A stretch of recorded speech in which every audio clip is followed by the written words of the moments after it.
Hi everyone, I'm Sophie, coming to you from Paris, France, where we are also in confinement. I hope you are all doing well and finding ways to stay creative. Today I'm going to show you how to do some embroidery. I'll teach you two kind of stitches which you can then use to make little flowers or any kind of motif.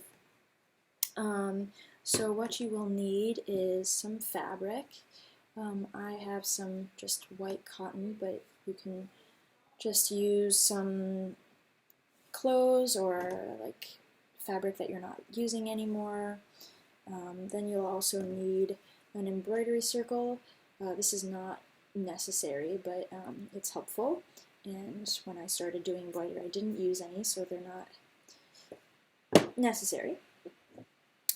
Then you'll need some scissors, you'll need some thread of choice, maybe different colors for different stitches and different motifs, and you'll need an embroidery needle, which is bigger than a normal needle. So we've got the embroidery needle and a normal needle, so yeah. So we'll start by threading our needle. So I'm going to start with this green thread, and I usually take about an arm's length. I didn't want it to be too long, or you might get knots.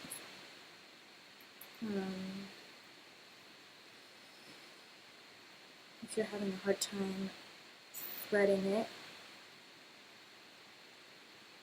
I kind of wet it or butt on it, and then you'll leave that one end undone and the other you'll make a knot. There you go. So you got your thread needle ready. Then you'll put your fabric into the circle. Again, if you don't have this, it's not essential. I want it to be pretty tight.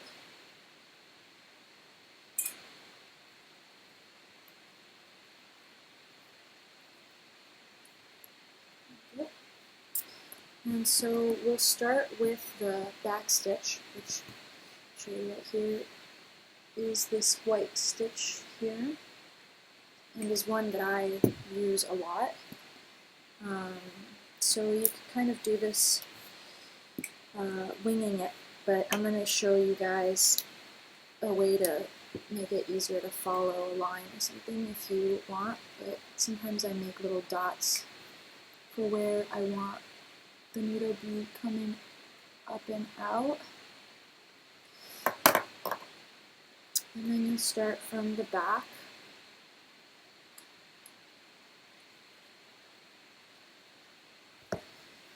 And you'll go back down.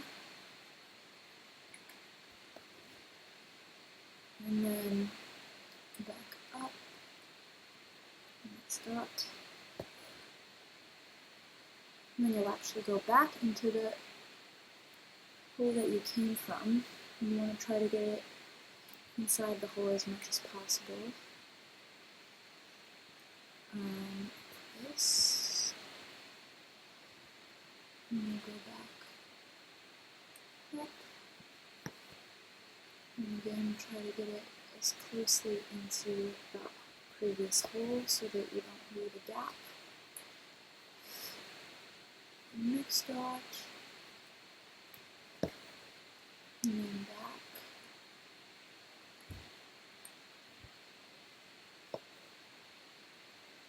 And then you'll make a knot on the back, so you'll go in to catch one of those previous stitches. And you put it through the loop and pull, and then you'll do that one more time.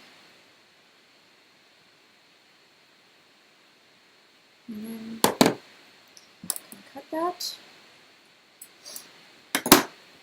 And then you have your back stitch,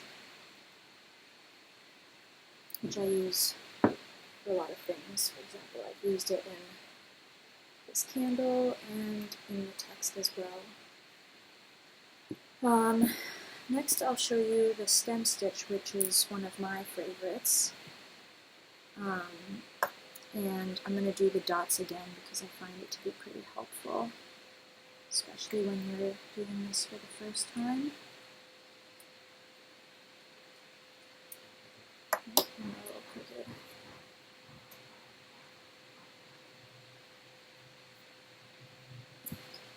So again, we'll start from the back, and you'll go into the next dot. This time, don't pull your thread all the way through yet. So you're going to want to put the needle right in between the two. This is what makes it a stem stitch. Like this, between the two, and then you can pull. And then you go into the next dot. And instead again of pulling all the way, just remember that you keep this always on the same side. So last time we had it up here, so don't put it back down. Like such. And in the middle between the two. I don't know if you guys can hear the vacuum. And then you'll go back into the next stitch, and again, before pulling all the way through, just in between the two. Okay. And then the next stitch, in between the two. And then this will be the last stitch, so just put it back through, and then makes it a little different. It's called the stem stitch because it's used a lot to make branches and like stems of flowers. I've used it twice here. I have it in this wheat of wheat, and then also in this leaf feed branch, as well as in this tomato. Yeah, so then you'll make a knot in the back, and you'll just catch that last stitch that you made.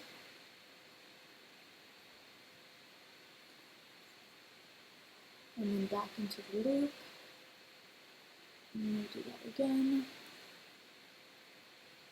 Into the loop, and then you can cut it.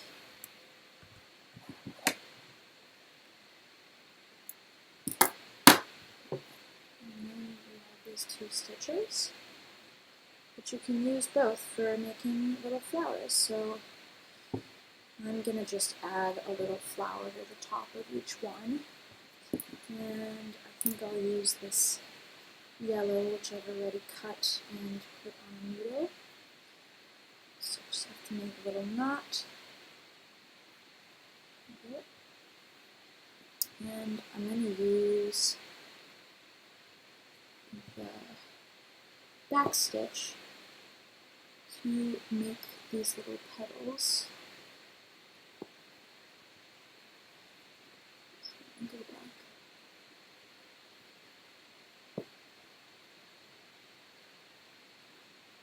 This.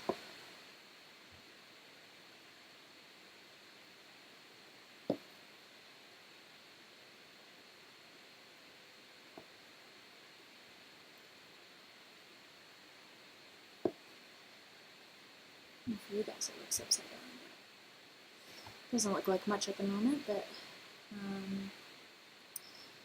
yeah, and I really enjoy doing embroidery, especially during times like these, because something that is slow and really slow your pace down and remind you to just be in the moment and yeah, slow down.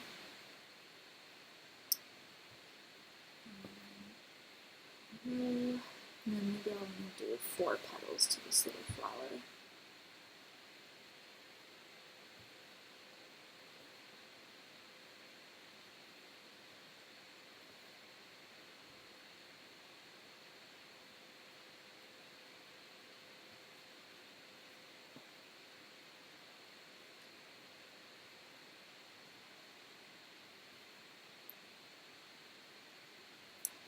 Make a knot on the back.